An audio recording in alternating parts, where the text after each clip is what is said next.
On this edition of the program, the Dems are down and Schumer is scrambling. How to balance your media diet with Isaac Saul of the Tangle, and inside the White House with Tara Palmeri. Jam-packed episode. It's all coming up. The following is brought to you by Just Another Pilot.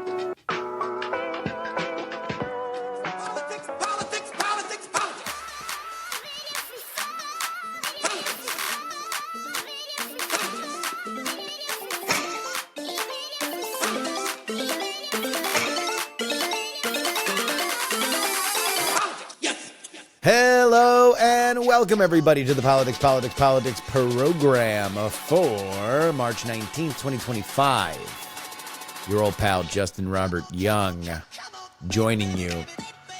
Is it just me? Why does March Madness start like at the end of March now? I kind of felt like throughout my entire life, March Madness began around when my birthday was on March 5th. And now it feels like it's just slipping later and later into the calendar. It's one of the best brandings in the history of brandings. It's March Madness. People like filling out brackets. I don't know. This has nothing to do with politics, but I got to get it out somehow because I don't have enough platforms where people pay attention to my opinion. Like I mentioned in the cold open, we have two first-time guests, and I'm very thrilled to have them because they are big players in the world of political media. Tara Palmeri has broken into the Substack world. She formerly has worked at a bunch of big places, ABC News, Politico, Puck, and many others. And now she is delivering her journalistic wares direct to consumer, including a big scoop about how nobody likes Elon Musk in the White House. Before we talk about that, let's talk about Chuck Schumer, because this had just broken when we left you on Friday for our free podcast listener audience. If you got the Sunday show, you heard some of my fallout there. But I'm going to read this here for you. Chuck Schumer is struggling to control fallout after enraging Democrats by supporting a GOP stopgap funding bill to prevent a government shutdown, seen by critics as surrendering leverage against Trump. Schumer and his staff reached out to liberal groups, notably Indivisible, aiming to ease tensions. Indivisible has publicly demanded Schumer resign as Senate minority leader due to his perceived weak stance against Trump. And despite private discussions, they maintained their call. Schumer canceled scheduled book tour events amid planned protests, citing security concerns. Conversations between Schumer's team and Indivisible were described as tense and unproductive. Other liberal groups, including Move On, voiced dissatisfaction with Schumer's perceived lack of strategy. Charlotte Clymer, a moderate Democrat, organized a boycott of donations to Senate Democrats, attracting over 25,000 signatures. Meanwhile, Schumer's defended his decision, arguing that the funding bill was the lesser of two evils compared to empowering Trump and Elon Musk through a shutdown. He has spent today, Tuesday, as I record this, going on CBS's morning news program and The View, defending himself and painting himself as a competent leader with a deep Democratic bench to marshal a bulwark against Trump 47. Now, everything I say past this is going to be under the pale of new data that has come out of recent polling over the weekend. Both CNN and NBC, their polling outfits, have found that the approval rating of the Democratic Party is anywhere between 27 and 29%. Please grok what that means. That means that if there are 40% of America that describes themselves as Democrats who vote for Democrats and will not vote for Republicans, that at least 11, if not 13% of them don't like their own party. This is a party that not long ago was over 50%. And add to that, David Shore of Blue Rose, one of the most data-rich outfits on the left, just released his study of the 2024 election in which he said, hey, by the way, the idea that Democrats stayed home, not true. If everybody turned out that could have turned out, Donald Trump would have won by damn near 5 points. The Democrats have a problem with independents. The Democrats have a problem with Democrats. They have a problem with the progressives. They have a problem with the center. There's not a lot right now that you can point to with the Democratic Party and say that's going well. Indeed, the most optimistic that you hear people in the Democratic Party is that Donald Trump will eventually wear out his patience with the American public. And we'll get to that in a second. But when we specifically speak about Chuck Schumer, when we specifically speak about both the CR that happened last week and this push that is happening right now, my issue is not strategically that you are criticizing Chuck Schumer or that you wanted to shut the government down or that you want Chuck Schumer to resign as leader. My issue with everybody on this is that they don't seem to understand the fundamental truth that was taught to us by Outkast in their song Bombs Over Baghdad. Don't pull the thing out unless you plan to bang. There's no reason why Chuck Schumer should have said on Wednesday the Republicans don't have the votes to keep the government open and the Democrats won't help if he was going to help less than a day later. Now, as we've speculated, maybe that was a change of heart that Schumer's team had, right? He had people that initially were like, hell yeah, we'll shut the government down. And then 24 hours later, he gets a little soft rapping on his door saying, maybe I don't want to, midterms. I don't know if it's a good idea. And so he takes the blame for it. Maybe that's the case. Maybe Schumer didn't count right initially. Still, that's a mistake. You don't say you're going to do something if you're not planning on doing something, especially if you can't get anything back in return. And for those that are pissed off at Chuck Schumer, I would tell you the same thing. I know you're angry. I know you're mad. I know you think that Chuck Schumer is feckless. I know you think he is over the hill. I know you think that he is not somebody that can take this fight into the modern era. But let me ask you this. Are you really going to be about that life? Really? Are you really going to be protesting? Are you really going to hold up all this money? Are you really going to put the following people on the record on whether or not Chuck Schumer should be the leader of the party? John Ossoff, Cory Booker, Chris Coons, Dick Durbin, John Hickenlooper. Are you really going to put all of the primary candidates on the Democratic side in New Hampshire, Michigan, and Minnesota on whether or not Chuck Schumer should be the leader? Are you going to make that a purity test now? Going into the midterms? Are you going to further divide your party now? If the answer is yes, I would say, well, then do it. You have to do it, but you have to do it now.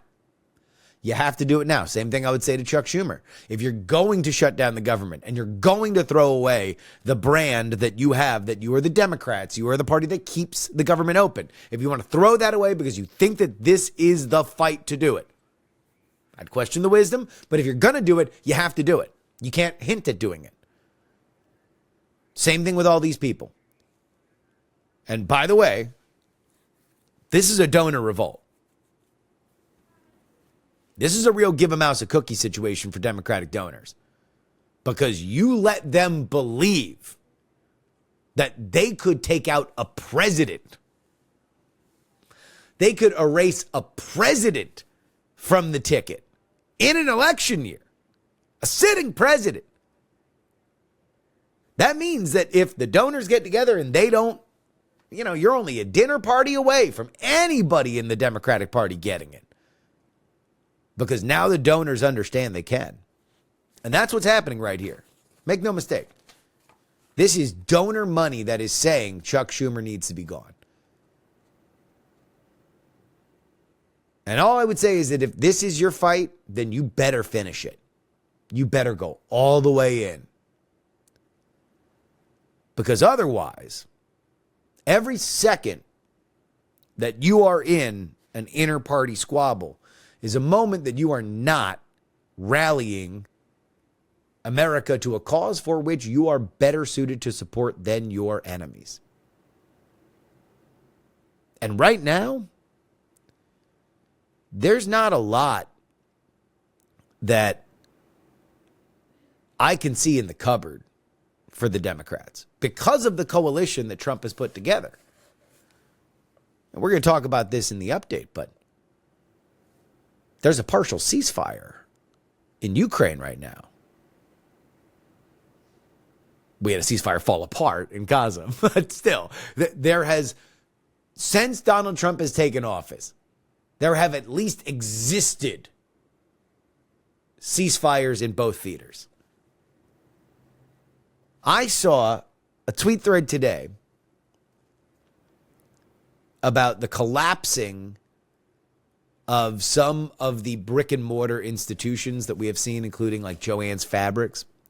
The argument that this tweet thread made, and I got the sense that it was from a more liberal perspective, was that you have a bunch of private equity people that are destroying these companies and they are going to crash the economy because they are being risky with a lot of money. And the way to solve it is to eliminate the carried interest loophole. And Donald Trump is interested in doing it. If Donald Trump did it, that takes away a thing that economic progressives could do. Tariffs, the protection of industry, used to be an economic progressive point of view. You have Batya Ungar Sargon going on Bill Maher and saying, I'm a MAGA leftist because Donald Trump has done more for the leftist perspective than any leftist politician has, and certainly anybody from the Democratic Party. Now, believe her if you want. My point is this. Those are issues that leftist candidates have talked about. And you can quibble with whether or not Donald Trump really believes it, or whether or not he's ever going to do it, and who his real paymaster is, blah, blah, blah, blah, blah. But right now, he's owning those issues. And he does not have a problem with authenticity. He does not have a problem with, we can just do things. And the guy behind him that looks like the heir apparent, J.D. Vance, is probably more to the left of him on some of these issues, the economic populism issues.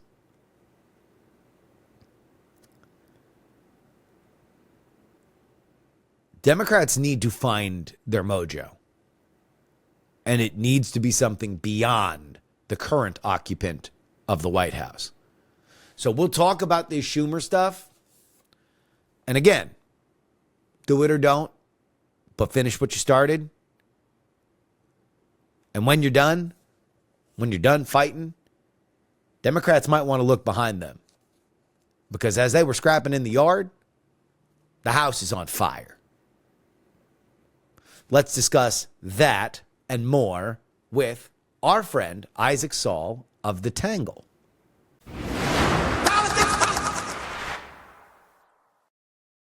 Very happy to welcome to the program Isaac Saul of the Tangle. And I gotta say, I don't know how it has happened, what you have been working, but for whatever reason, be it the Twitter algorithm or my podcast feed, I have just seen a lot of you over the last 2 weeks. It feels like since we booked this interview, so I feel prepped. I feel excited to speak with you.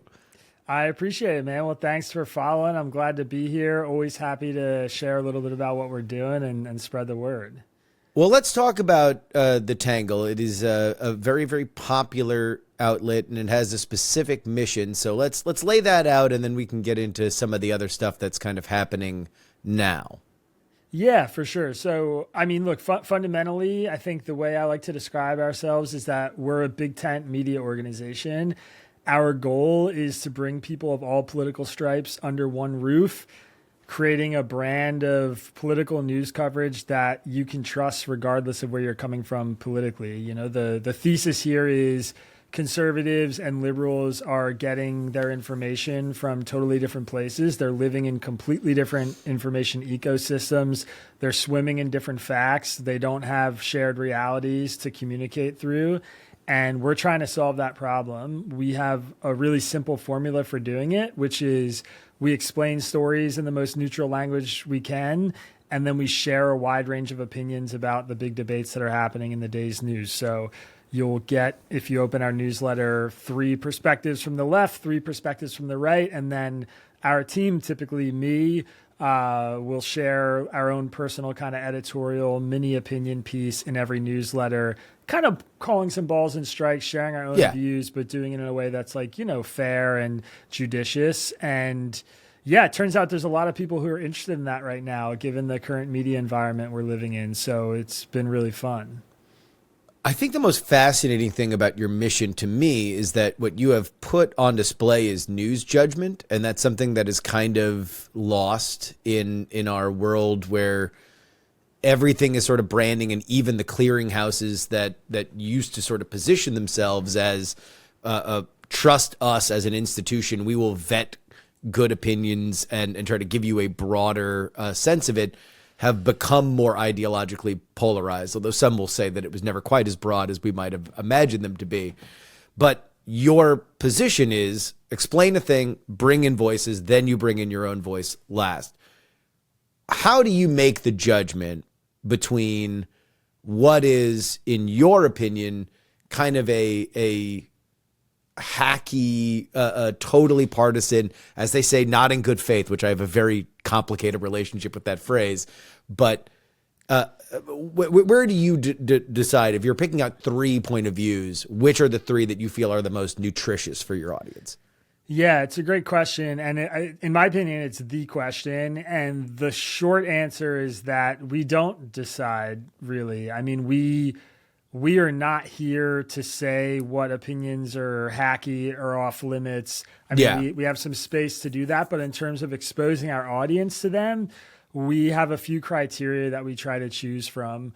One is we always want to include an opinion that we view as representative of, you know, one of the major political tribes. So a thing you will see in our current duopoly that we all operate in is that talking points will form and coalesce relatively quickly around an issue, and you will see them consistently. You know, the Republicans in the House and Senate will be using the same talking points as the pundits on Fox News or in the pages of the Wall Street Journal or Breitbart or wherever else. Yeah. And so when we see really consistent talking points that are coming up over and over again, we'll find a piece that represents those talking points pretty thoroughly, and then we'll make sure that piece is included. So we want to be representative.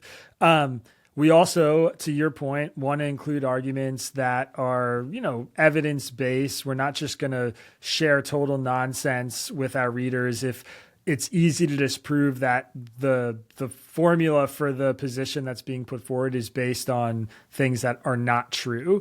So, for instance, you know, there was this big debate about Doge's work and some of the stuff happening with Social Security, and Elon and Donald Trump are, you know, claiming that we're sending out payments to millions of people who are dead. Yeah. There were pundits who were repeating that argument, despite the fact the Social Security administrator appointed by Trump was out in the public saying that it wasn't true. And then there were pundits saying that we might be sending thousands of payments a year out to these people who are dead. And that actually might be true. So we choose to publish the pundits making that argument, not the one doing the really fallacious stuff. And then I'd say the last thing is, we like to look for inter-party disagreement a little bit, people who are zagging a bit. So, you know, typically there is dissent within either side. There are a lot of Democrats and liberals, for instance, who have written positively about the need to rein in government waste. And so we might share some of their opinions as a little counterbalance to show that not everybody on the left agrees about this specific issue. And then those divides are much more obvious when you get in issues like, you know, Israel and Palestine, or, you know, something related to trans women in sports or whatever it is. You know, the easy stuff. Yeah, exactly. Yeah.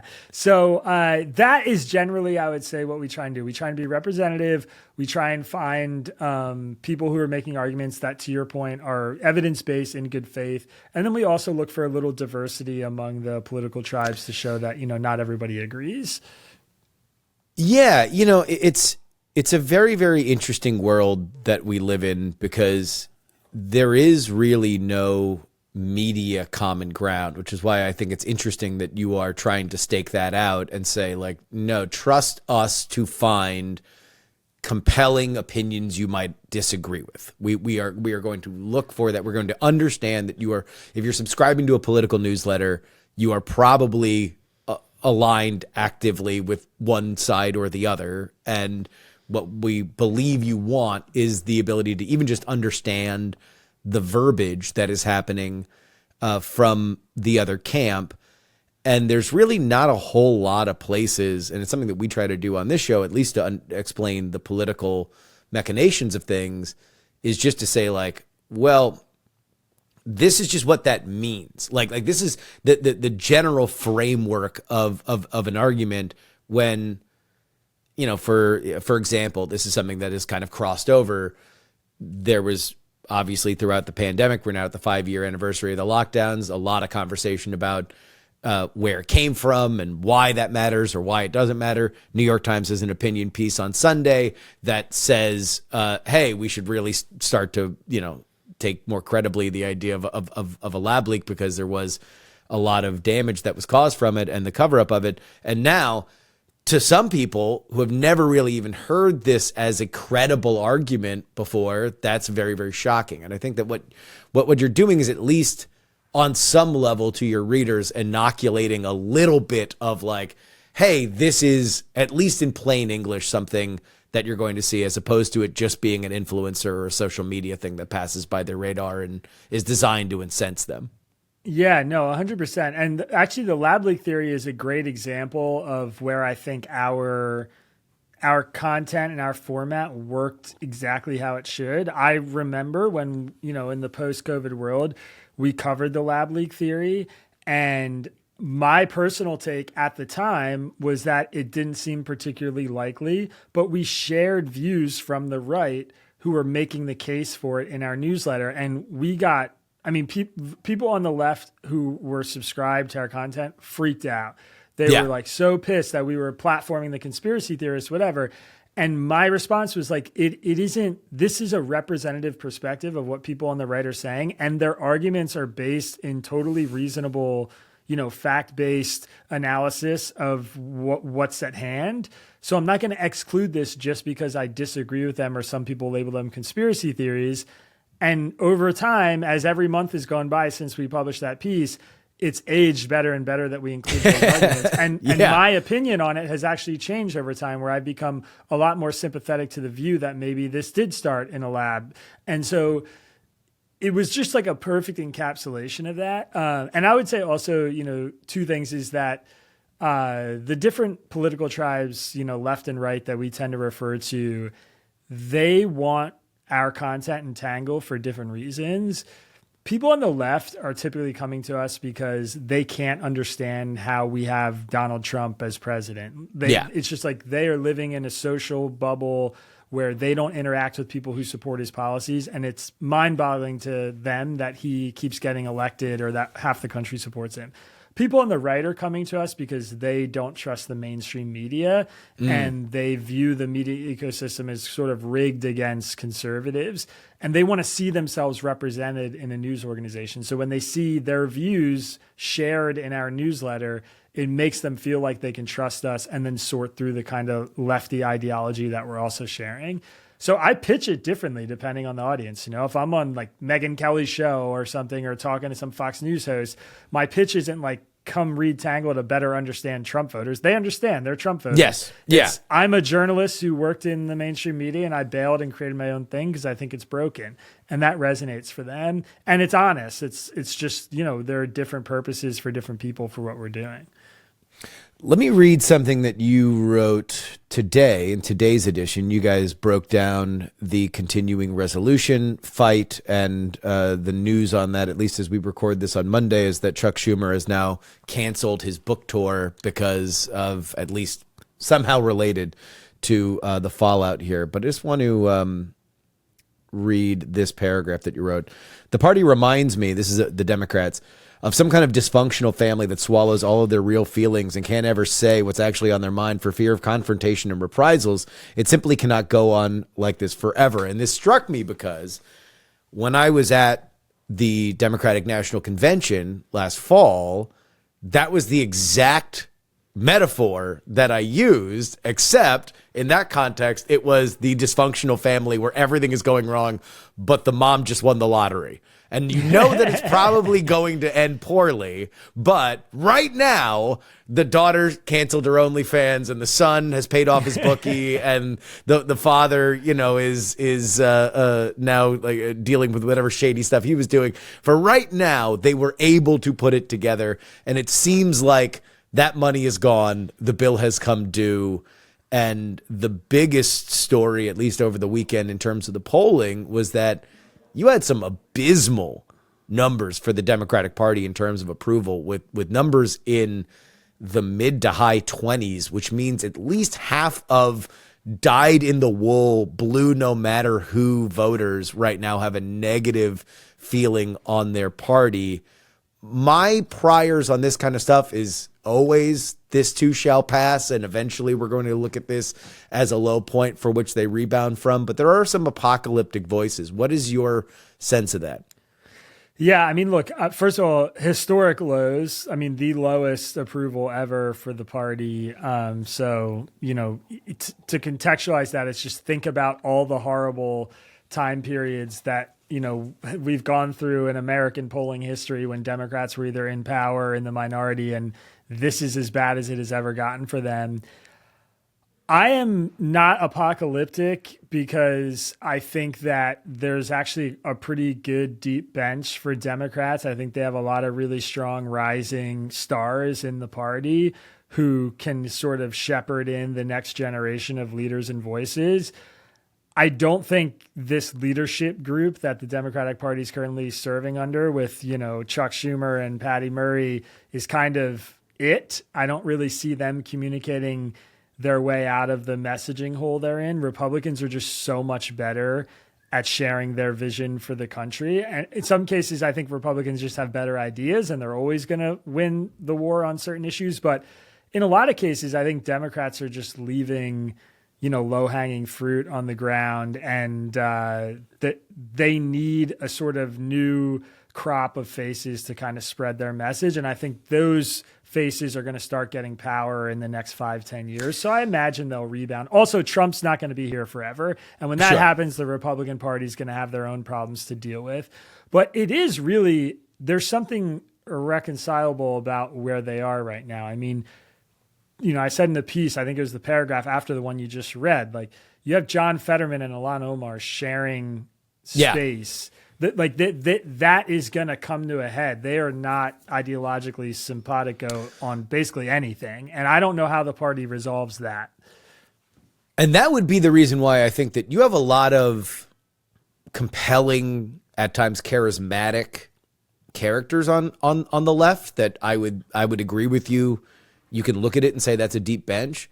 The one thing that I would say political history teaches us is that it doesn't really matter how good the candidate is if your message to the populace is not there. Like Donald Trump connects to the American public in 2016 and then more so in 2024 because he is on the right side of issues that America wanted to believe in. And if anything, they kind of wrote off the rest of his charisma. Some people obviously are tremendously enraptured by it, but other people are like, let me just vignette away these things that I don't really like because I really like these other things, or I desperately hate what is happening on the other side. And to me, where the Democrats find themselves in trouble is that, A, there's a basic blocking and tackling thing that they should have been on some kind of the same page for the State of the Union that wasn't. They should have been on some kind of the same page for this continuing resolution. These are not hard problems in the world of politics. Like, this should have been something that you could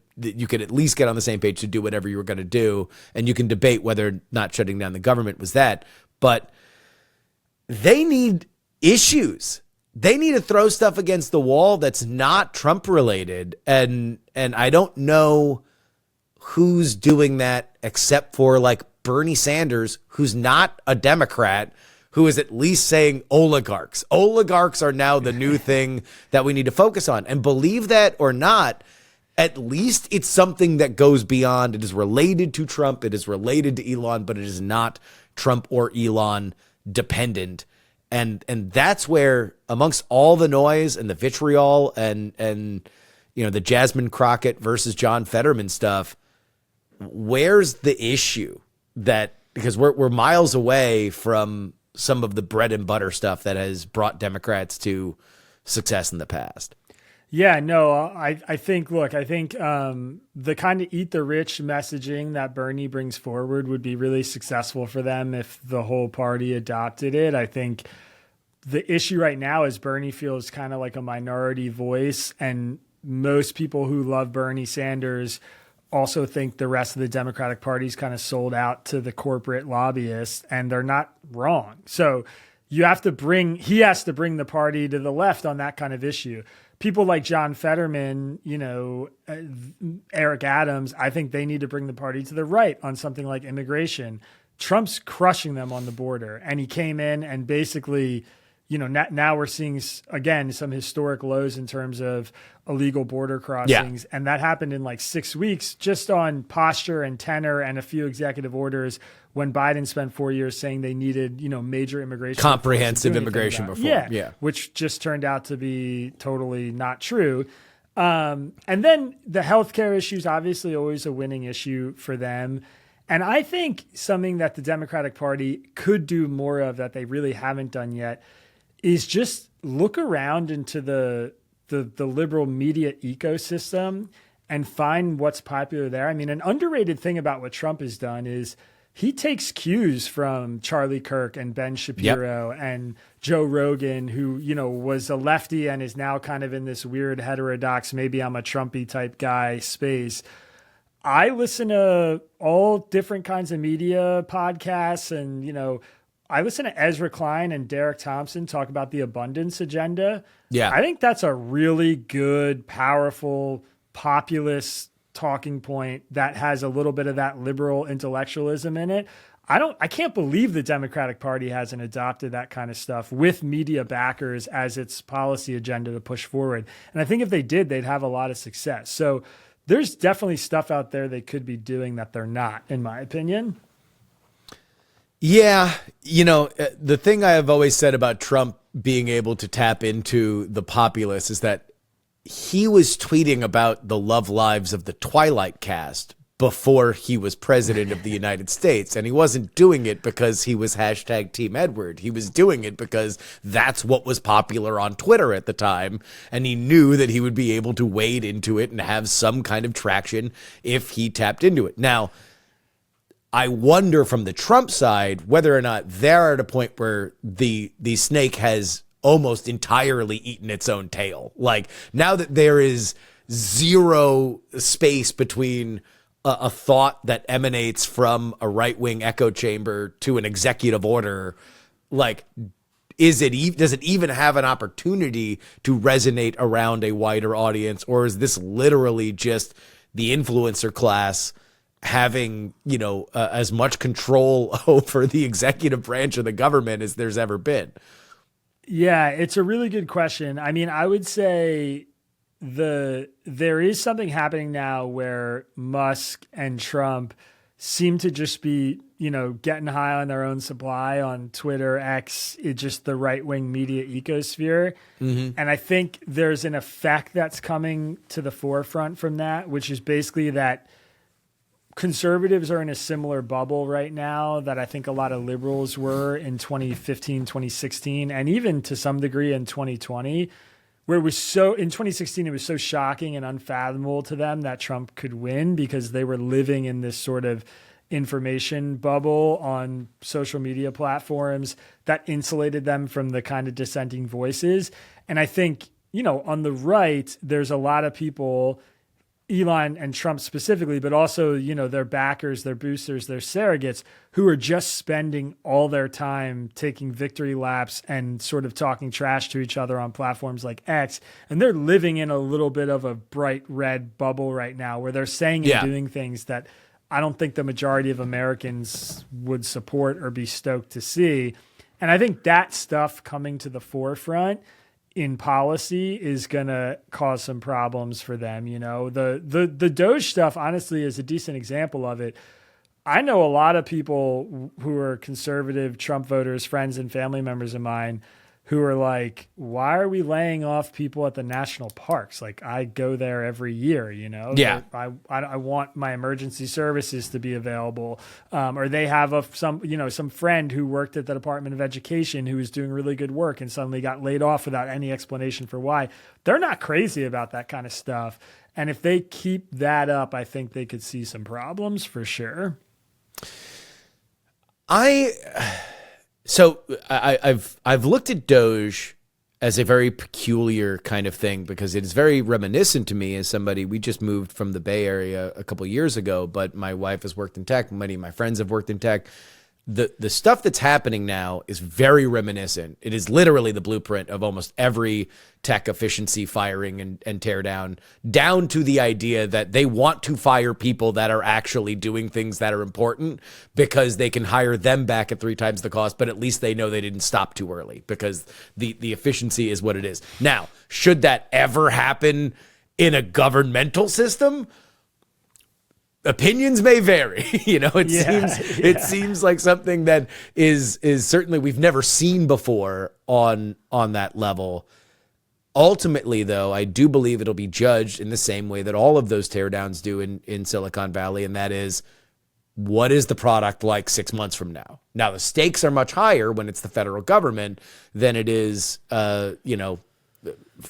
some startup, right? If it's, Hipmunk, then, the idea of what's going to happen from there is not all that consequential. It is consequential when people are relying on this kind of money. But if it is by July 4th, things are kind of running and they've found somebody else to duplicate the keys in Yellowstone, so there's not just one dude that has them, then is it going to be looked at as apocalyptic as it is right now? And that, I guess, would be the last thing that I really want to talk to you about. And to get back to news judgment,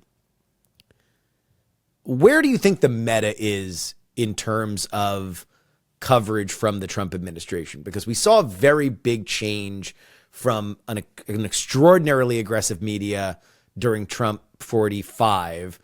We had a particularly docile mainstream media with Biden, with a few notable exceptions. Then obviously the partisan stuff was going crazy. Where are we now? Are we back to where it was in 45? Because I think we could all agree that the Trump administration is being a lot more active at this point than they were in the first 100 days of his first term. But what I have a problem doing, and I'm curious your opinion on, is it, are we looking at the same tenor of like, we're going to talk about Russia controlling the White House from a mainstream media perspective, which we kind of agreed was maybe a little over its skis? Or is it now corrected and everything that is being covered should be yelled and screamed about in the way that it is? Yeah, it's a great question. I would say, first of all, I think there's a little bit of the Russia stuff happening again with Elon. I mean, if I go to the homepage of the New York Times now, it just kind of looks like their coverage did in the early 2017 days around Russia, except it's all about Elon Musk and, his involvement in what Doge is doing. So there are some shades of that I think are there. The difference to me is twofold. I mean, first of all, a lot of media organizations are trying to curry favor with Trump right now because they know he's going to be here for the next 4 years and they know Trumpism isn't going anywhere. And, whether it's against their will via, Jeff Bezos at the Washington Post, or it's just being smart about, trying to win some audience back, and you're CNN and you're hiring conservative voices to come on and represent the Trump administration in a more robust fashion than maybe you did the first time around. I think you're seeing a lot of media organizations playing ball more than they're just coming as kind of oppositional forces. I hate to interrupt you, but the last time around, there was a lot of money to be made as Trump opposition. You saw gigantic subscriber boosts for mainstream media outlets that were strident blocks against it. That has not happened this time. Why do you think that changed? Well, first of all, I think it's because a lot of people who were even on the left and enjoyed that kind of coverage felt blindsided by everything that's happened since. I mean, Trump's persistence through his first term, he didn't go to jail as they were sort of promised by a lot of the shrieking talking heads, whether it's Rachel Maddow or the whole CNN primetime lineup, who basically for 4 years promised that the Russia House of Cards was going to come down on him, and then promised that, he was going to go to jail for the election interference stuff, or he'd get locked up for the classified documents. And none of that stuff came to pass.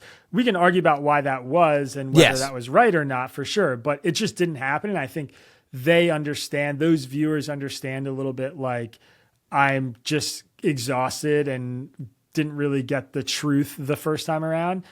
They also shed all their conservative viewership, or even their moderate viewership. I mean, I think, and that might be the biggest thing, is if you were somebody who was in the center and you were watching CNN, 6, 7, 8 years ago, by now you're probably totally tuned out from what they're putting out, because you just view it as sort of partisan hackery the same way you might view Fox News. And that wasn't the case before Trump. I mean, it's hard to remember, but CNN wasn't viewed as a mirror to Trump in 2013, 2014. The formations of that were starting a little bit, but he really threw the gas on the fire in terms of drawing lines about where the media was and, what side of the field they were on. And I think that's important. I think that's why a lot of those places are struggling to keep their viewership and their readers up now. And then I would just say people are a little numb to it. I mean, there was a novelty the first time around that locked everybody in. And this time it's just like, I think it's harder to get your audience to hyperventilate if that's your goal, because they've heard it and seen so much of it. And it happens here and there. We saw it like with the White House Oval Office meeting, like a little bit of a pop where everybody was kind of going nuts for a day. Yeah.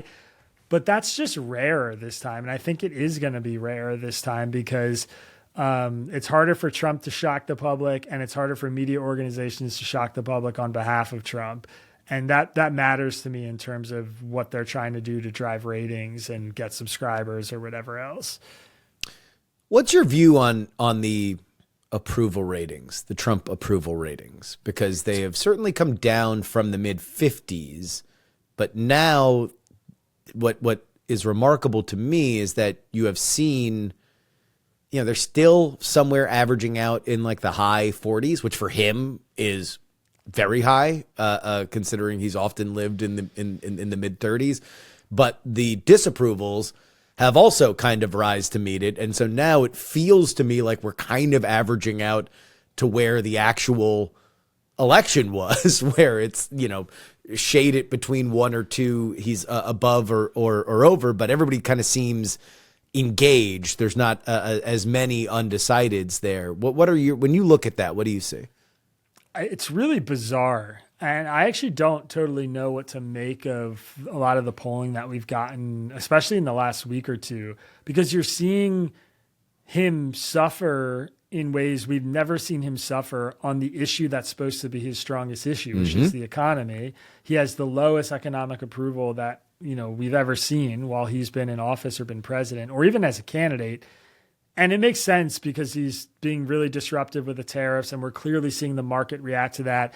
And, people are like, oh, stock market only impacts the rich people. Like, my mom lives on Social Security and the earnings from her retirement savings. Like, this matters for people. Doesn't it? I mean, you've been in this game long enough. Isn't it the funniest thing when we Freaky Friday on issues and everybody in the first Trump administration is just like, the stock market isn't the economy. You really shouldn't look at that just because the number was going up and now the number's going down, and it's the MAGA folks that are like, the stock market isn't the economy. Yeah, look at the insane. baseline fundamentals.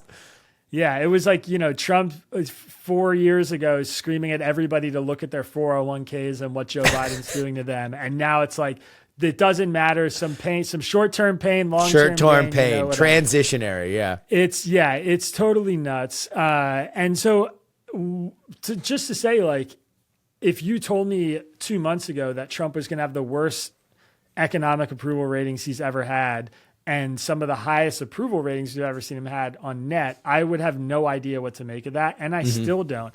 And on top of that, the country seems really pessimistic about the direction that we're headed in. It's just, the whole thing is, although that NBC poll, it was the highest since 2012. Oh yes, I'm sorry. Optimistic, not pessimistic. They're so we're getting this optimism from the whole country at a time when he's getting the worst economic numbers he's ever gotten. I mean, it's just bizarre and a little confounding for me. I think the only real way to sort of chalk it out is that it's just a reflection of how low everybody is on the Democratic Party, which is what we talked about at the top of the show. Yeah. I just think people on the left and on the right are both so sour about where Democrats are, where the opposition party is, that even though maybe Trump's fumbling his strongest issue, people are still just happy that we're not in the Joe Biden Democratic era, and at least Trump's doing something, and he's, he seems like an active president, and he's standing up for the country in the meeting with Zelensky or whatever it is. There's just a sense from that kind of majority, that slim majority, albeit, that they're happy with the change in direction and the tone of the presidency. And I really don't know what to make of those two things coexisting, to be totally honest. I would agree with you. And I do think in general, and this is like, I don't believe that the president really in the public's mind owns the economy until at least the summer of their first year. It was kind of the same thing that my comp has been Biden with COVID. Nobody was going to blame, nobody had started to soften their opinion on Biden with COVID until he declared independence from the virus, and then Omicron hit like a day after, and it was like, oh, maybe you don't know what the hell you're doing. But yeah, I think if things are still really rocky by July 4th, I think we'll probably see more of a drag there. But for now, I don't know. It also feels like, normally 100 days comes and goes so quickly, I feel like in a first administration. And now it's like when you were like waiting for the last hour of school in like middle school, you're just like looking at the clock and it's like, wait, really? We're only like 52 days into this thing? This is insane. Yeah. And to that point, I would say another interesting thing to just consider is kind of comparing the first 100 days of Trump's first term to this one. I have been a big proponent of just telling people, like, take a breath. Yeah. A lot of what he's doing now is not going to be the lasting sort of legacy defining stuff. That's going to come, before the 2026 midterms, but probably over the course of the next year. If you remember Trump's first time, I mean, he was trying to do the ban on majority Muslim countries, the travel ban, which ended up getting caught in the courts and never really got traction. That was such a huge story. The Russia stuff was obviously dominating everything. He had fired Sally Yates. It was a big deal that he had done. I mean, there were so many things like that sort of defined that first 100 days that we just totally memory hold. They're like almost impossible to remember given all the things that happened in the next 3.5 years. So right now, it seems like Doge is going to be this massive story, and the legal fights, the way this stuff's playing out, what's happening on the border, this is what it's going to be. And I'm just time has a funny way of sort of shaping those things. I'm very skeptical still of the idea that this is going to be how the administration's remembered. And I don't know that we really know what it is. It might be a recession, or it might be this big, whatever. Maybe his plan for the economy, he actually pulls the rug out and we go into this brief recession, and then we get some fiscal loosening and the interest rates come down and he gets this big boom that is promised and brings some jobs back to America. I really don't know. I mean, I just think we don't have a good grasp of what's going to define this term yet, even though we really want to. No, and this is where I'll leave you. I do totally agree with the concept that we have short memories when it comes to this stuff, especially in this like 12-hour news cycle world that we live in now. So for everybody that's talking about, AOC is going to primary Chuck Schumer, Andrew Cuomo is probably going to be the next mayor of New York City. That man was drummed out of his own party and marched through the streets as an example of what not to do with power. And now he is going to march right back into office in probably the most premier mayoralships that has more money and attention than most governorships. And no one's going to blink an eye, and no one's going to even really say much about it because they found a new person to be mad at with Eric Adams for reasons that are probably a whole nother conversation. But this is not what's going to happen in the midterms.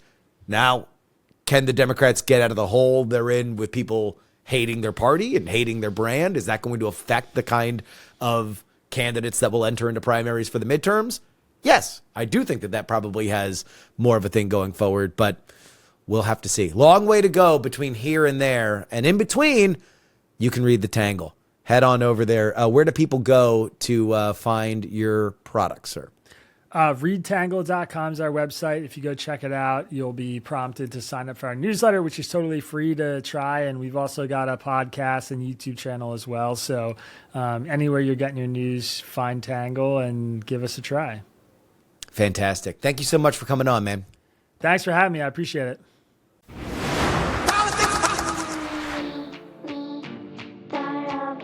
This is your update brought to you by TakePoliticsSeriously.com. That is where you head on over and support us.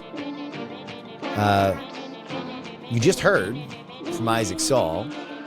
He is somebody that is extraordinarily successful in this field, this independent field. I salute him, man. I salute him. He was on another show that I listened to, Blocked and Reported, and he actually dropped like the numbers of, the several hundred that he has on that email list of his, and the fact that he's bringing in a few mil a year. And I know what I make, and I know what my friends make.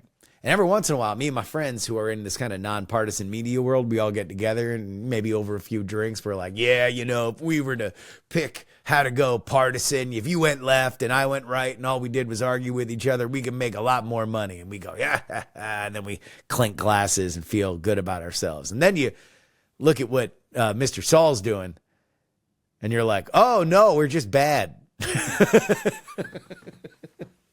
Turns out he's good. He's good. He's making a lot of money. We're bad. We are making less money. And I kid. I don't think we're bad. I mean, the money would say otherwise. But we do what we do for you. We do what we do because you are the audience that appreciates it. You know that it is worthwhile to get double the PX3 each and every week, because any time that there is news breaking, and brother, there is a lot of news breaking over the last few weeks and going forward. In fact, there's a story here that I almost held up the entire show because I'm so pissed. If this stuff drops and it's a major news story, then I'm going to have to re-record. But you make sure you never miss anything if you join us at TakePoliticsSeriously.com. It is $3 a week, billed 12 a month, and $99 for the entire year. It's 150 episodes of PX3 for less than $1 an episode. Good gracious. Head on over there right now, TakePoliticsSeriously.com. Here are some stories we didn't have a chance to get to. Supreme Court Chief Justice John Roberts rebuked President Trump for demanding the impeachment of federal judge James Boasberg, who blocked Trump's deportation plan targeting alleged Venezuelan gang members. Roberts emphasized impeachment isn't appropriate for judicial disagreements, recommending normal appellate view. Trump's administration argues that these deportations were authorized under the Wartime Alien Enemies Act. The DOJ contests Boasberg's jurisdiction and seeks his removal from the case. Questions arose about compliance after the deportation flight departed despite Boasberg's orders. ICE maintains that the deportees were individually vetted, calling their swift removal necessary to avoid safety risks, despite critics questioning the gang member determinations. So a few things to pick through here. Number one, I have no problem with Chief Justice Roberts saying, hey, we should probably not be nuts about willy-nilly saying that judges should be impeached.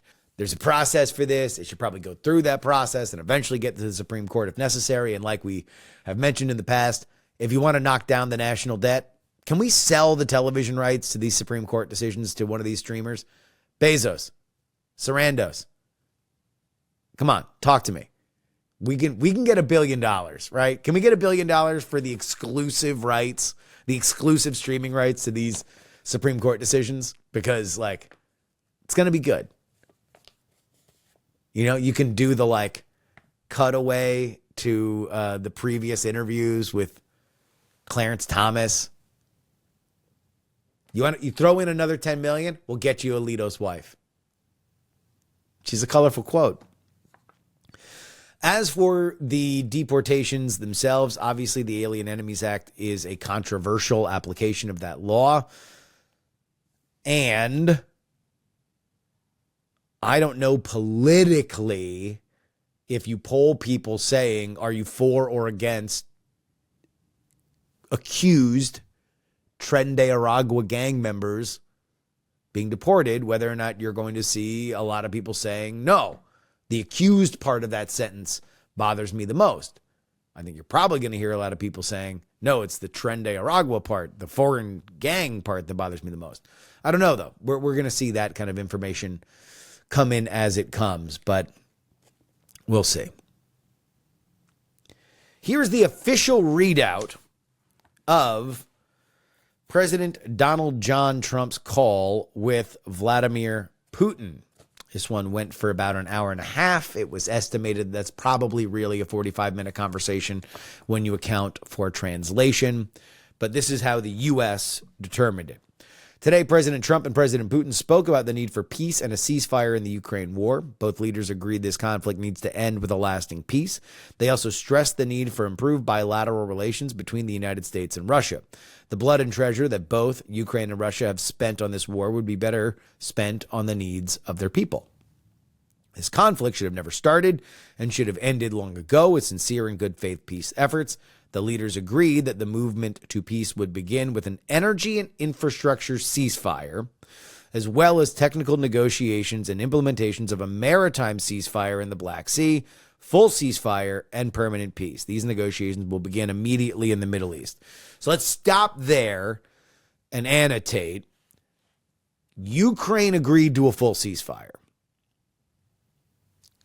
Trump was able to get Putin to agree on a ceasefire against energy sectors. You've already seen a lot of criticism from the Ukraine side saying, well, Ukraine's number one thing that they could do was blow up Russian gas ports. So that is a favorable term for Russia, which I don't know enough to dispute that. So let's just assume that that is true. And, you know, I would imagine when things are this entrenched, it's very, very easy to pick apart negotiations, and it is probably far harder to actually conduct them. We continue with the readout. The leaders spoke broadly about the Middle East as a region of potential cooperation to prevent future conflicts. They further discussed the need to stop proliferation of strategic weapons and will engage with others to ensure the broadest possible application. That's interesting. This was the last sentence to that paragraph. The two leaders shared the view that Iran should never be in a position to destroy Israel, which I think is dancing around the idea that Iran should not have a nuclear weapon, which starts to give you a sense of okay, what are the real bargaining chips that are being slid across the table here? Because ultimately, Ukraine does not have anything to give to Russia to end this, right? Ukraine wants things from Russia. And if we want things for Ukraine, as Ukraine's patron, we are the one that has to be, moving things around. So what Russia really wants, in my opinion, is a lifeline for their economy. Because when this war ends, they're in really dire economic straits. So they would like to be welcomed into the common table. Again, they would like access to Western Europe. They would like access to America. They would like to have bank accounts unfrozen. They would like to be able to participate in polite society again. That's a hard ask, right? And so what you see here is, Russia, you've been pretty friendly to Iran. When you need things, you can sell things to Iran. Iran will buy things from you. Maybe if you distance yourself from Iran, then maybe we will have a better conversation when it comes to re-entering you into these financial halls of power. This was the last paragraph. The two leaders agreed that a future with an improved bilateral relationship between the United States and Russia has huge upsides. This includes enormous economic deals and geopolitical stability when peace is achieved. So that is the threshold. Apparently everybody's going to go back, I assume, to Saudi Arabia and start hashing this out again. Obviously, the criticism here will be that it is too slanted toward Russia. At the same time, without moving this more toward America is willing to continue this fight on behalf of Ukraine, there is a real politic that needs to be adhered to. And finally, this is the story that I almost held up the entire podcast, and eventually we just ran out of time. Donald Trump announced yesterday on Monday, as I record this, the release of tens of thousands of JFK assassination documents, and Justice Department lawyers are urgently reviewing the files as of press time. Lawyers from the DOJ's National Security Division were ordered to review up to 500 documents each, including records on JFK, Martin Luther King, with a strict deadline of noon today. So that has already come and gone. We have yet to see. I am following up here on Twitter to see if the JFK files are out. Does not appear that is the case. So we continue. Trump stated the documents would be published without redactions. The release includes approximately 80,000 pages, but researchers caution that no definitive proof challenging Lee Harvey Oswald's role is expected. Man, if you listen to this and then 5 minutes later you refresh Twitter and it just says the CIA did it, just know I'm going to be so cheesed. I'll do a special episode. I'll do an emergency episode if the CIA killed Kennedy. That's the Gerb's promise. TakePoliticsSeriously.com, where you need to go. If you want to support this show, head on over there right now. 2 bonus episodes, one on Monday, one on Thursday, each and every week. And now, the debut of Tara Palmeri.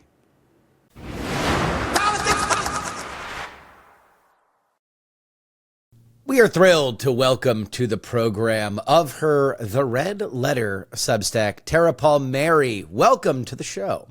Thanks so much for having me, Justin. What a pleasure. Absolutely. It was very, very nice meeting you at the Substack mixer up in DC over the inauguration weekend, and it apparently presaged you going full indie, and now you are on Substack. How has this transition been over the last week and a half? I have got to say, I've never felt more in alignment in my life. I just feel like I've been working around the clock. I have been up morning, noon, night. pushing out Substacks, making videos, reporting, getting the content out there. But like, it's me now. It's just me. And I, for so long, have worked for such big news organizations, from ABC News to Politico to the New York Post. Most recently, a smaller company, Puck, but still like never really writing in my own voice. And now I have this unique opportunity because like I'm a reporter at heart to just kind of like take the reader in with me on the journey of reporting. And like even in my latest piece about how the White House staff like absolutely hates Elon Musk, including the chief of staff, Susie Wiles. I'm like, okay, so I heard this. And then I called the pollster and I asked the pollster, have you started polling on him? And he said, we've never polled on Elon Musk. And that suggests to me that they're afraid of him and hurting his ego. And I can kind of like take you through the process of doing journalism, committing the act of journalism, which I think will only build more trust between me and my audience. And just in general, how people feel about journalists, like knowing that we are going through a process and we're trying to get down to the truth. Especially in the kind of work that you do, which is high level federal, it's often relationship based, if not more explicitly kind of on some, not to say that you do it, but it often happens that there's access where, you know, if you are talking to somebody, they want something out there. But what you can do by showing your work is just saying, this is what I've heard off the record. Here's who I talked to on the record. I've now put it out to you. You guys can do whatever you like with it. Right. Exactly. I mean, I wouldn't put anything I had heard off the record on the on. Sorry, because on background. Yeah, and exactly. actually, it's interesting because there was more to that story than I could publish. Yes. But I didn't feel comfortable putting some of the things that I had out there because I didn't get enough sourcing on it. And if I get that second source or that third source, I'll do it. But I'm still using the skills that I've learned in a traditional newsroom. But I'm sort of peeling back the onion a little bit and explaining like, and you know what? There's stuff I just was like, you know what? Until I have a second source on that, I'm going to put that one aside and let that marinate and keep working it because my reputation is everything. This is a trust business. You get that. And so, especially as an investigative reporter, like rather wait than get it wrong. You know, I want to get to Susie Wiles, and that's really what I want to talk about for this conversation. But one of the things that you just mentioned, I had a conversation with a few friends of mine about the big Act Blue story that came out from the New York Times about a week ago, where you had a bunch of people that have left Act Blue, and you have one of their tech people saying to anybody that'll listen that he has whistleblower protections. And it was one of those things that I was trying to explain to my friends. I'm like, they're like, well, yeah, I mean, this could all be coincidence and this. And I'm like, yes, it can. It can all be coincidence that 7 leaders of Act Blue left. But I'm going to take a wild guess and say this is the first story of many because I don't know if this story is written in the way that it's written unless the author and the reporter knows more than they can put on the record right now. And they are hoping, preferably one of the people that left eventually talks to them. And that's part of this process is that there's a cadence to it. There's a crack in the iceberg and then there's a second story and a third story and a fourth story if it is the follow-up story. Yeah. It's always sometimes richer than the first one, but you have to be willing to show that you're digging in there and reporters want to, not reporters, but sources need to know that you're going into places where others won't, and that you'll protect your sources. I mean, especially on this really sensitive stuff. It's sometimes the only way to do investigative reporting is to first put out that first nugget that you get, so that people will see that you're going in that direction. How has it been? This is a kind of an inside journalism mechanical question, but how has it been working without an assignment editor to kind of shape where your coverage should be? You know, I've been doing this for almost 2 decades now. So, like, I'm following my gut. And my gut has been... this is my second tour covering Trump, by the way. And technically, I started covering him at 22 years old at the New York Post when he used to call me all the time. This is like, you know, I've been working at so many different news outlets for 2 decades. I could be an editor at another place. So why don't you just edit myself? You know, I mean, in terms of like my writing, like, sure, it can always get better. Like some people I don't mean the writing per se, but more the shaping of the coverage that you're able to trust your instinct. You're able to know exactly where the story is and put it out there as opposed to having a layer of management that says, well, maybe we should do this or maybe we should do that or maybe that isn't newsworthy and maybe this is. It's not necessarily like the only stories I'm covering are newsworthy. Like, for example, like I may not put in my newsletter tonight anything about the meeting with Putin unless I get some exclusive reporting.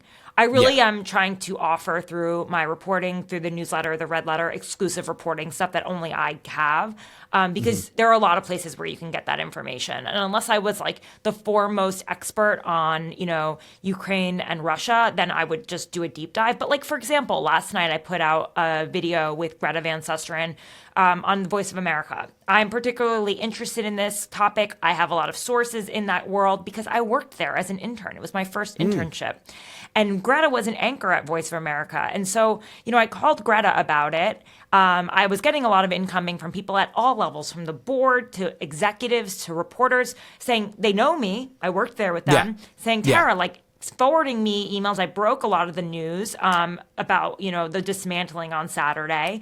And I thought, what, this is a story that I can uniquely dig into because of my source relationships and because of my experience. And so I chose that one.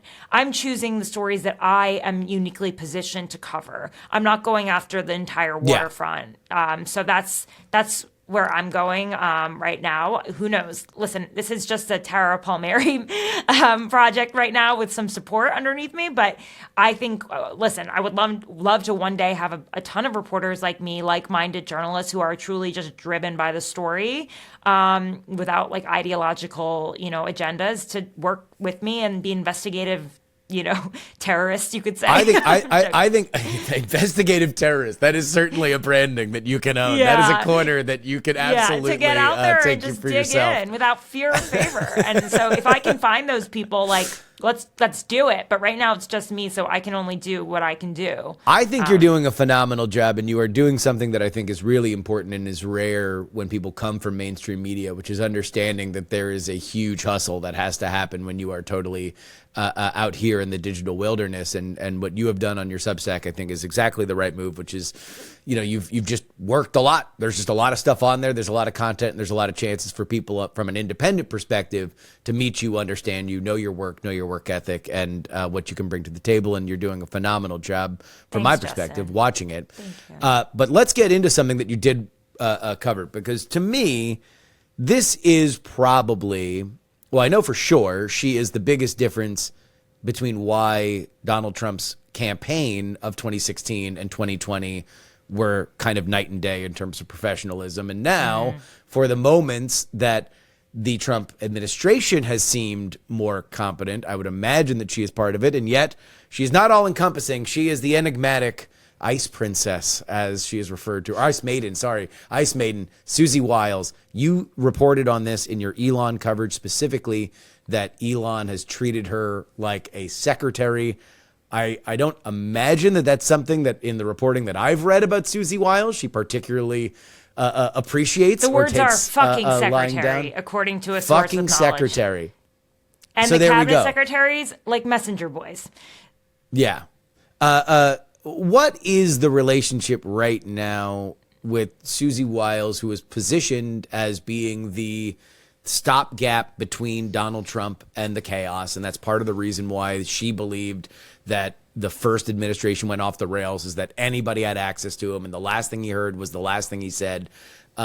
Is it holding except for Elon, or is Elon just a special case? What is the dynamics that is happening as you're here? I kind of try to imagine what this would be like without Elon Musk.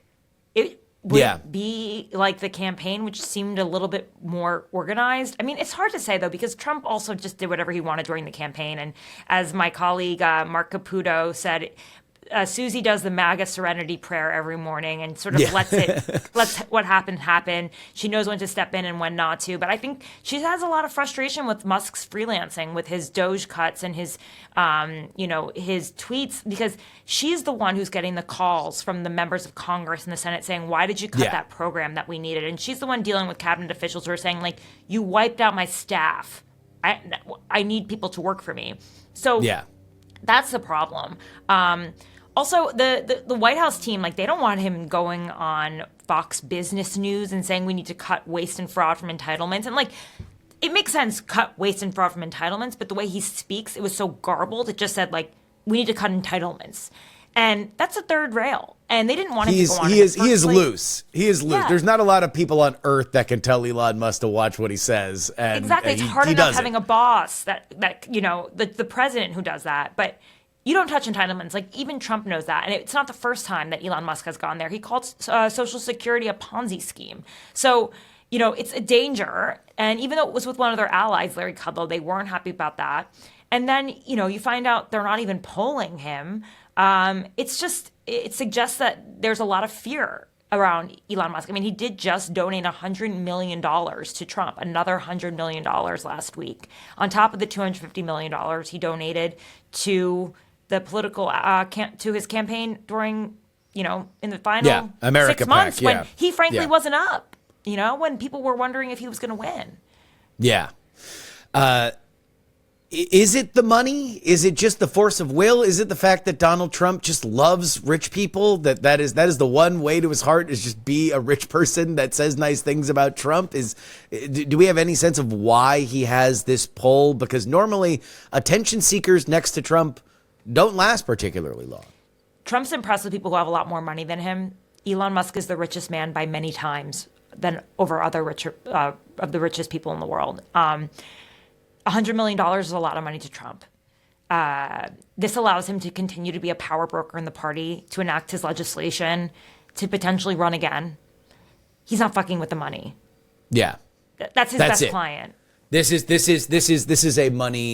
a mega donor who also wants to put his time in on the White House, and so anything that Trump doesn't like, he is more apt to stomach, I guess. Yeah. That's it.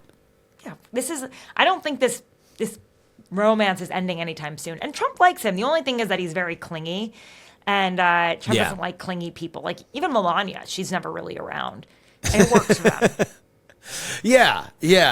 And so the biggest headache right now for Elon is the PR. Like, if let's say all of this is happening, right? All these same cuts are happening, but they get funneled through the appropriate PR channels.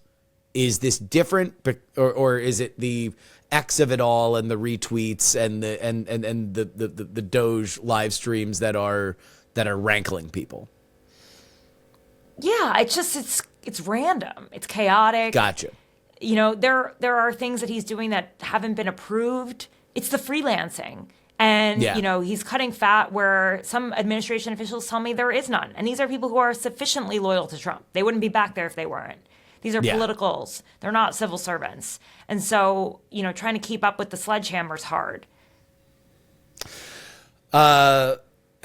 You mentioned that this bromance is not ending very soon. That has been a popular thing that is said, is that this can't last. There's no way that these two kind of strong-willed people are going to be able to stay next to each other. And yet it was last week that Donald Trump turns the White House into a car lot so he can performatively buy a Tesla.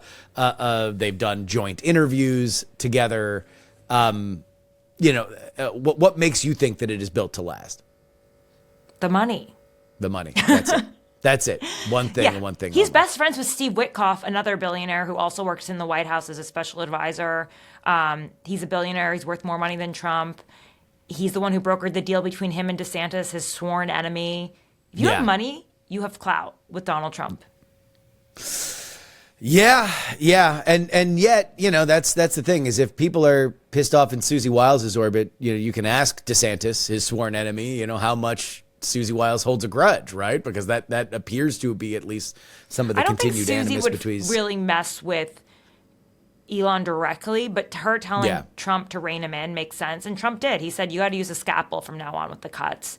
And he's kind of put him in more of an advisory role. So that truth, that one truth message that he sent out last week of like, we are now no longer doing that. That was about as far as Trump is going to go right now, as a settle down. Like, hey, let's think about this a little bit more. Yeah, I'm sure there are other conversations happening at a higher level that haven't been truthed. But yes, a lot of what's happening is being broadcasted. Elon Musk has been told to rein it in, although they just slashed Voice of America. And I think that was probably a popular program for them to slash because Americans don't have any contact with it. So because it's broadcast abroad, it's kind of like USAID. Yeah, can you discuss like what the scope of Voice of America is for people who don't understand it? Yeah, Voice of America broadcasts to 420 million people around the world, 63 different languages. It started in 1942 as a way to counter Nazi propaganda in Latin America. It then continued during the Cold War as our way of broadcasting to counter Soviet propaganda. We still use it in Eastern Europe, Radio Free Europe, to try to counter Russian propaganda. China, we broadcast to the Uyghurs, the Muslim Uyghur minority group that is being slaughtered. In Iran, we have Farda. We used to. These places are shuttered right now. In fact, only music is playing. But Farda Radio was broadcasting, reporting that countered, the Ayatollah and the Iranian regime, and it promotes American culture and the idea of the free press. This is in Asia, Africa. It's all over the world, and it's basically a way. It's almost like an arm of, I would say, it's an arm of the State Department. It's soft power. It's going into places where free press is hard to find, and delivering it. And we reach more audiences through Voice of America around the world than any network can. But people don't have any experience with it because it's not broadcast in America. And so I think that's why it's kind of like USAID. We're like, why are we doing this? It's propaganda. What is it? Yeah, I mean, USAID has such a colorful history when it comes to people being dismissive of it. It has, I've joked that there's the 3-part joke that has been told on conservative media and like from the Rand Pauls of the world of every USAID. It's a gigantic amount of money, liberal or academic cause in African, usually third world country. And, but that isn't the same with Voice of America, which generally has a good reputation, at least being as a cause for freedom. What is the MAGA argument for it? Carrie Lake is the one who is apparently shuttering it. And as you pointed out in your reporting, has a very colorful title because they already started shuttering it before she even was officially kind of named to the organization. But what is her MAGA organization, the organizational reason why they need to take this down? I mean, she thinks it's a waste of money. Doge is coming for it. They're complaining about the building, although the building that it was in before had asbestos in it, and it was so old, it was like walking in a time warp, I've got to say. They are saying it's rotten. She said it was a national security risk. I don't see how that's possible. I mean, a lot of the journalists from Voice of America are imprisoned around the world to do this work. A lot of them aren't Americans, granted, but we have a ton of journalists around the world doing it. And it's just an easy thing to cut. Like, a lot of Americans have never left America. They have passports. They don't understand the value of soft power, of not being hated abroad. I went to North Korea, and one of the first things that, Kim Jong-un's top officials asked me about was, like, pop culture and what I watch on TV. Yeah. Otherwise, they think we're up all night thinking about how to nuke them. That's what they're being told. So they were comforted by your television watching habits. Yeah, they were comforted by knowing we're humans, because otherwise, gotcha. They're just like, they think that they're just told that we're soulless, murder machines. Exactly. Yeah, and so that's what Voice of America does. Like, it exposes the fact that we have like a culture and values and systems that like it spreads that. Yeah. Well, it's going to be fascinating. So this is like gone. There's no reformation or reconstitution. Voice of America now is just kind of shuttered, and that'll be that. Yeah. Mm-hmm. Wow. Amazing. Well, they're trying. To be fair, they're trying to argue that because Congress appropriated the money for Voice of America with the explicit purpose of funding Voice America in the continuing resolution that was just passed by Republicans this past week, mm-hmm. that they can't shutter the agency. That's an argument they're making. They're also making the argument that because Trump dismantled the board that would have named Carrie Carrie Lake the CEO, that her her initiative is not valid. Because she doesn't have the power. Gotcha. So this is the Voice of America argument, is that she can't even do the thing that she is. They're going to try in courts like all the others are. They're going to try to save it. But I think the audience might be gone. When there's music playing, you've kind of lost them. Are they going to come back? And then who fills that void? Is it Iran, Russia, China? Yeah, the only thing that I thought of in terms of an argument to wind it down would have been like, all right, well, primarily Voice of America, as you pointed out, started in the 40s, which is for radio and television to try to broadcast into these communities that are obviously on the other side of an information war. Are those mediums the way that people get the kind of information that we would want to get out to them? Are there different ways to do it? But I don't suspect that anybody who is looking to cut this program is thinking of optimization. They are thinking of dollars and people that are unaligned with their values. Yeah. They're not thinking. This isn't aligned. Soft power is not hard power. MAGA likes hard power. MAGA likes, blood dripping hard power. Yeah. So they don't see the value in this. But yeah, but it is certainly something, especially in and Trump didn't like it during the first term because it was critical of Trump at times. Like all press is critical of its leaders, but that's an example too to other countries where there isn't a free press. That free press is critical of its leadership. Yeah. And so he didn't like that, and he installed this guy Michael Packer. He was the CEO, and he basically went through and did a rampage of the network and fired all these people. So that didn't go over so well. And that apparently wasn't enough. So, he didn't put his own guy in there this time. He decided to just rip it all down. Well, I'll tell you what. This is great information, and it's stuff that you can get at your Substack, the Red Letter. Tell people where they can find it. Go to tarapalmeri.com. That's TARAPALMERI.com. You can sign up for the Red Letter. I hope you'll become a paid subscriber to support my independent journalism. You can also find me on YouTube at Tara Palmeri. That's TARAPALMERI. Please subscribe. Right now, I am, offering my journalism. I haven't put a paywall up just yet, but I hope you'll just subscribe because you believe in my mission and you can support me. That's how I keep the lights on. Fantastic. And Absolutely. do shows like yours. So thank you. Okay. Thank you so much for joining us.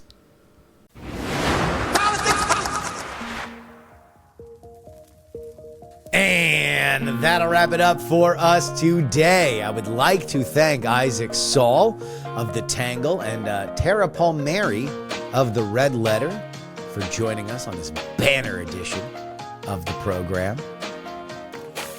Politics is written and hosted by me, Justin Robert Young, for Dog and Pony Show Audio. If you want to send me an email, you can do so, theyoungamerican@gmail.com. If you'd like to hit me with a one-time donation, just a one-time donation, paypal.me/payjury, PAYJURY. My Venmo is Justin-Young-20. Cash App is PX3Cash, and you can send me anything you'd like in the mail. P.O. Box 1531-84, Austin, Texas 78715. Only way to support this show and get bonus episodes is head to our Substack, takepoliticsseriously.com. And if you become a founding member, it's a little pricey, but for 1 year, 1 calendar year, you will get your name read on this show, up to and including L3PO, Peepaw, Scott, Middle-Aged Mike, Tom, Sarah Jeannie, Jeremy, Pro Idiot, Chiller Tomatoes, Oh Yeah, It's Adam, Neil, AB Puppy, Dr. Whiskey, Michael, Fat Tony's PJs from New York, Will, The Borge B, Matthew, Matt, Andrew, Edwin, Sam, Andrew, Phil, Edison, Devon, Paul, A Dog Named Checkers, Gloria Young, Jerry, Trucker, John, Berkeley, Steven, and Zombie Doc. You want to join their ranks, only one place to do it. Join us at the founding tier. On Friday's edition of the show, we're going to talk a little bit more about some of the congressional side of the fallout with Chuck Schumer, along with whatever hell else happens. Maybe the CIA killed him. I don't know. Maybe we'll talk about that. No, I'll do a special episode if we do that. Anyway, till next time. This is your old pal, Justin Robert Young, saying some shows talk about politics, others talk about politics, and still more discuss politics. But this is the only show that dares discuss. Oh, 3. Diamond Club hopes you have enjoyed this program. Dog and Pony Show audio.